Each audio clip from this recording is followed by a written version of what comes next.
Memang, kita sudah lihat ya di data perkiraan itu 60% UMKM dilakukan oleh wanita. Ya itu bukan hal yang, aneh ya, karena biasanya para pelaku UMKM itu dia berbasis di rumah ya kan, pelaku industri rumahan. Dan itu, perempuan-perempuan itu bisa melakukannya sambil ya kan, berproduksi sambil dia melakukan pekerjaannya sebagai seorang ibu dan seorang istri. Suatu hal yang menurut saya menggembirakan, artinya positifnya di sini adalah ibu-ibu yang tidak bekerja di luar secara formal, dia memaksimalkan, fungsinya sebagai, sebagai seorang yang bisa membuat lebih sesuatu, ya kan. Nah, itu harus dianggap sebagai suatu value added ya buat perempuan sendiri. Coba bayangkan kalau ada ibu-ibu yang 60% itu diam di rumah sebagai sebagai ibu rumah tangga, pekerja domestik saja, tidak meng-upscale kemampuannya atau keahliannya. Kalau kayak gini kan selain dia menghabiskan waktunya secara positif, dia juga bisa menambah penghasilan buat keluarganya. Nah, ditambah lagi dengan adanya pandemi yang membuat kita memang terjadi perubahan besar-besaran ya, dari yang tadinya konvensional menjadi digital, itu menjadi nilai tambah juga buat ibu-ibu yang mau berkarya.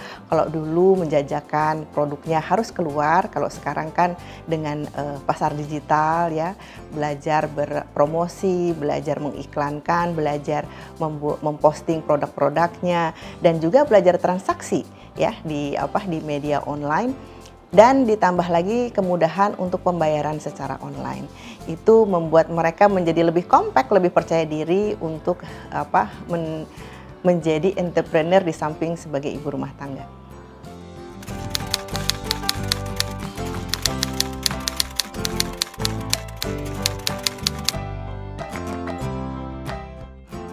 Terjadi kabar menggembirakan ya di saat pandemi. Kabar menggembirakan ini artinya apa? Pada saat semua terkena dampak dari pandemi, banyak sekali perhatian dari pemerintah maupun ya lembaga-lembaga swasta kepada UMKM khususnya. Dan kembali lagi pada saat krisis, kali ini juga bisa disebut krisis ya, bukan krisis moneter, bahwa UMKM bisa menunjukkan mereka sebagai backbone atau tulang punggung perekonomian di negara ini dan di negara manapun. Itu suatu kabar yang menggembirakan dalam artian bener loh yang jadi UMKM itu nggak kaleng-kaleng, bener-bener bisa menjaga perekonomian negara ini dalam situasi apapun. Nah, hanya saja yang perlu kita perhatikan di sini adalah konsistensi. Konsistensi dalam hal kebijakan, dalam hal perhatian, dalam hal kesempatan, itu jangan angin-anginan. Karena kebiasaan yang sudah-sudah itu kalau misalnya krisis sudah selesai, kalau ini kan pandemi ya, krisis sudah selesai, akhirnya UMKM termarginalkan lagi, ya kan, dan menyambut konglomerasi kembali, akhirnya UMKM-nya dilupakan. Nah, yang kayak gitu tuh sebaiknya tidak diulang lagi, tetapi berikan porsi yang ajak kepada UMKM, berikan kebijakan-kebijakan yang terus-menerus continue, yang memberikan kemudahan dan peluang-peluang pasar. Mereka tuh sebetulnya kreatif, makanya 60% tadi banyaknya dari rumah ya, dari perempuan-perempuan yang berkreasi di rumahnya sendiri. Artinya mereka sendiri adalah sesuatu yang harus diperhitungkan. Hanya saja mereka kurang dikasih porsi panggung yang ajak dan peluang pasar. Karena endingnya apa? Mereka akan sustain, akan berproduksi secara kontinu apabila ada pasar. Nah, tugas pemerintah di sini adalah memberikan kemudahan dan memberikan peluang pasar.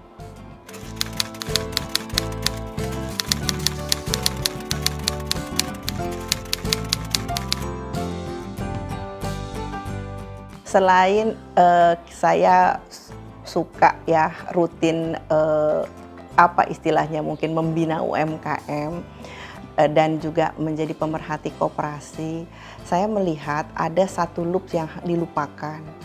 Koperasi kemarin dihentak ya sama berita yang menggegerkan dengan adanya 8 koperasi simpan pinjam yang katanya merugikan masyarakat 26 triliun. Semua kaget lah.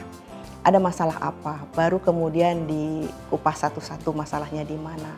Memang yang paling keras adalah tuduhan kurangnya pembinaan dan pengawasan.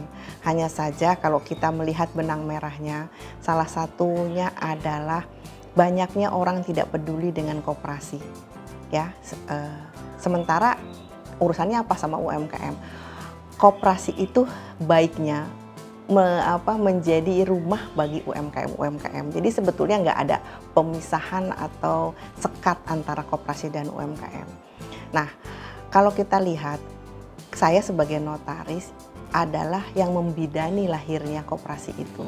Makanya kita melihat bahwa semua stakeholder termasuk notaris di sini harus digerakkan pikiran hatinya untuk sama-sama menjaga yang namanya koperasi dan mensupport UMKM.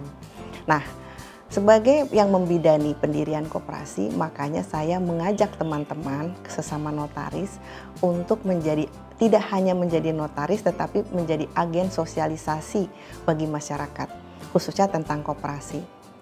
Bagaimana mendirikan koperasi secara baik dan benar, kemudian menjadi agen sosialisasi bagaimana sih tata kelola koperasi yang benar, kemudian memberikan sedikitnya ya insight bahwa prinsip-prinsip itu seperti apa yang diterapkan dalam koperasi, kemudian juga ikut menjaga dalam artian kalau setiap ada akte yang dibuat itu kita ikut lihat apakah sudah sesuai apa belum. Karena setelah kita perhatikan dari ending yang membuat kerusakan di koperasi itu diawali dengan ketidakpedulian. Nah, makanya saya menggerakkan teman-teman untuk berkumpul dalam suatu club discussion namanya Kelompok Pencapir. Kelompok notaris pembaca, pendengar, dan pemikir. Di situ ada notaris yang suka membaca, ada yang suka memberikan ide-ide, dan ada yang cuma mendengar. Tapi mendengar pun saya pikir baik ya, karena apa? Menambah ilmu ya. Ada nambah ilmu di situ, dan endingnya adalah kita berharap si notaris-notaris yang tergabung dalam Kelompok Pencapir ini menjadi agen sosialisasi bagi seluruh kebijakan-kebijakan yang ada di Indonesia untuk disosialisasikan kepada masyarakat. Dan alhamdulillah getok tularnya sudah jelas ya, dari mulai Kelompok Pencapir itu didirikan mungkin sekitar 20 atau 30 orang, sekarang sudah ada anggotanya itu ya di hampir di setiap wilayah di Indonesia. Karena itu juga kita mendapat keuntungan dari adanya digitalisasi ya, dengan adanya pandemi akhirnya kita jadi hibrid yang Zoom semakin banyak. Kemarin terakhir kita sudah mengadakan diskusi yang ke-43 berkenaan dengan SEMA yang baru dikeluarkan, SEMA tentang larangan pengadilan negeri untuk pengadilan agama untuk mencatatkan ya pernikahan beda agama. Mungkin pengadilan negeri untuk mencatatkan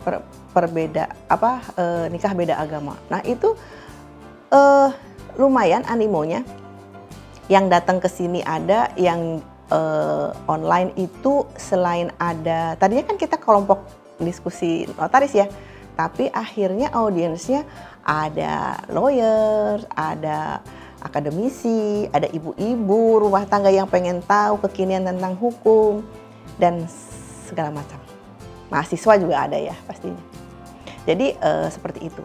Nah, kemudian si kelompok diskusi ini juga pengen ada legasinya, dalam artian tidak hanya bicara, tetapi kita menuliskan apa-apa yang menurut kita topik-topik yang paling hits ya. Oleh karenanya, karena Kelompok Pencapir baru usia ketiga, kita sudah menelurkan satu buku yang isinya adalah beberapa catatan dari teman-teman ya, yang mengelaborasi berkenaan dengan merek kolektif. Nah, ke depan di tahun keempat insya Allah kita sudah merencanakan akan mengeluarkan satu buku lagi yang inginnya sih seperti bunga rampai seri perdata untuk merangkum 10 pemikiran dari para anggotanya berkenaan dengan hukum-hukum keperdataan di Indonesia.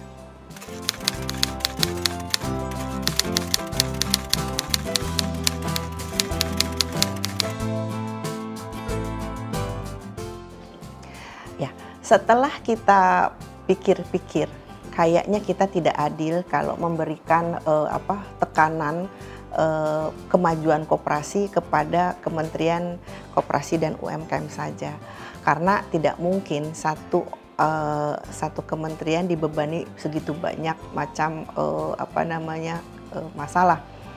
Nah, makanya kesimpulannya adalah karena koperasi ini dituangkan ke dalam Undang-Undang Dasar 1945 ya, pasal 33, biarpun sudah terdegradasi menjadi penjelasannya saja, tapi tetapkan di situ disebutkan bahwa perekonomian yang paling cocok untuk masyarakat Indonesia katanya koperasi.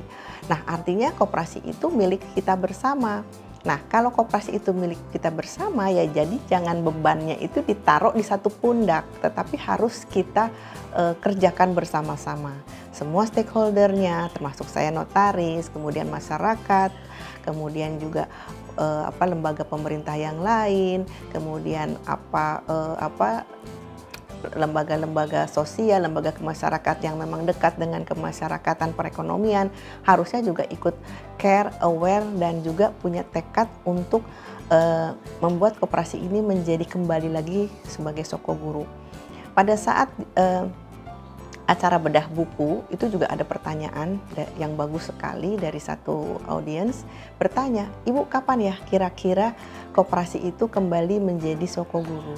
Dan saya jawab, pada saat masyarakat sudah betul-betul kenal, kemudian betul-betul paham, betul-betul sayang, sampai akhirnya masyarakat itu bergerak bersama ya untuk memajukan yang namanya koperasi.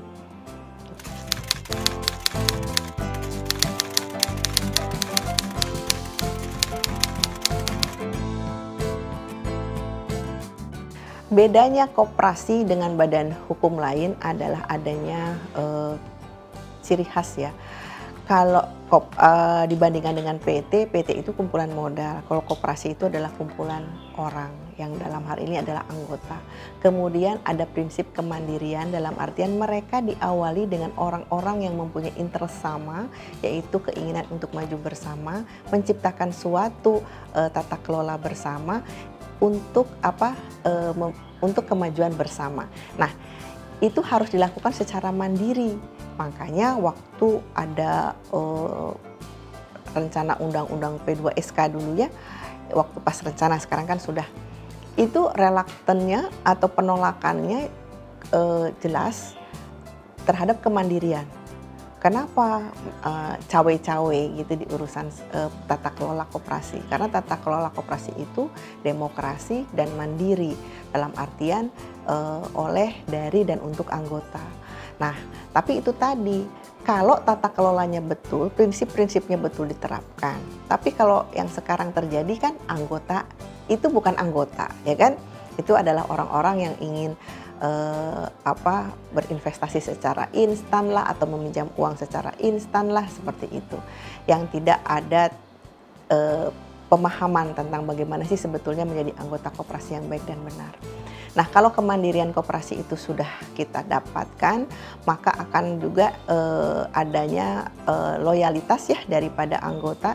Loyalitas anggota ini luar biasa, akan menciptakan militansi. Nah, disitulah pergerakan roda ekonomi dari koperasi akan dimulai. Masyarakat tidak akan kemana-mana lagi, tidak akan misalnya ke perbankan atau ke leasing, ke fintech, karena sudah merasa dengan melalui koperasi sudah tercukupi kebutuhannya.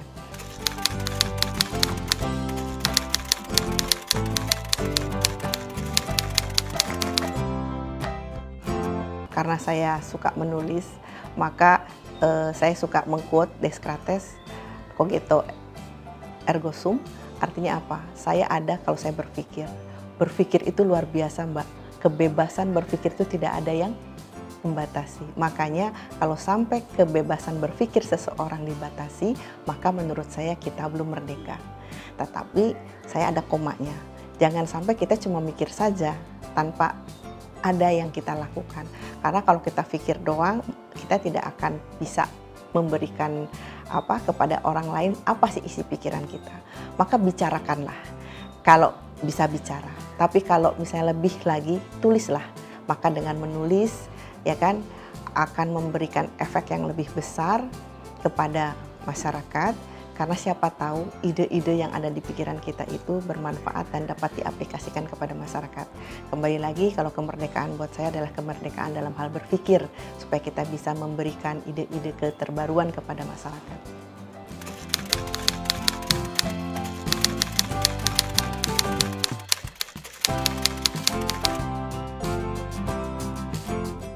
Suatu pencapaian yang tidak mudah ya untuk perempuan-perempuan tetap mandiri di dalam pasang surutnya gelombang perekonomian yang sekarang kita hadapi. Tapi segala sesuatu itu pasti kita akan bisa capai apabila kita bisa melakukannya secara konsisten.